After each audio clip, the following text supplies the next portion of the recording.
Mark, this is another thing that you and I both run into in our careers.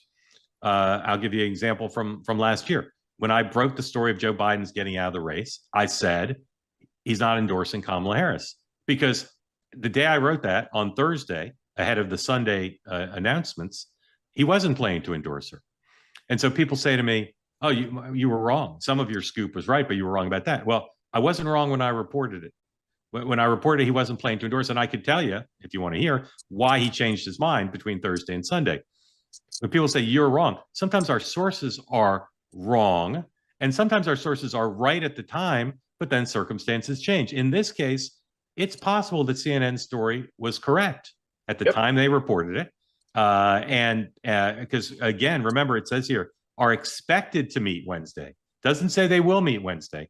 This is the tweet at the bottom here from the CNN, one of the CNN reporters, are expected to meet. So if, and then we say, well, did they have multiple sources? Well, they said in the story they did. But if, and again, Mark, comment on this.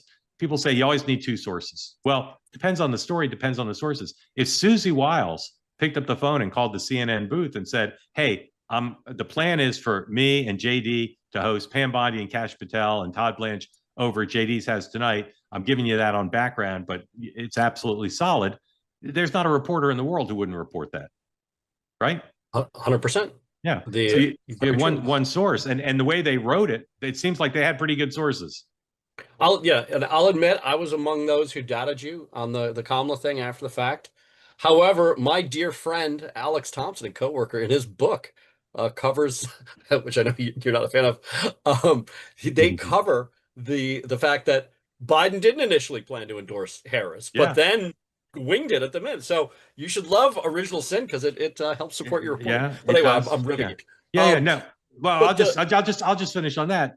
You know, what happened was she didn't want to be endorsed initially. At that phase, she and her people said, we got to earn it. You'll recall that like the Obamas didn't endorse her right away. They thought this would look ridiculous. It's already ridiculous because we're just being handed the nomination.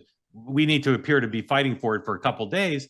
We don't want the endorsement. And then when she started to tell a wider circle, her people started to tell a wider circle, they said, it'll look horrible if he doesn't endorse you. So not everybody needs to endorse you the first day, but he does. And he, as you know, he cares about what, in the era of Joe Biden as a senator and the chair of Judiciary Committee, the groups. He doesn't like the groups being mad at him. He didn't want the women's groups to be mad at him. So he said, okay, you know, if that's what she wants, that's what I'll do.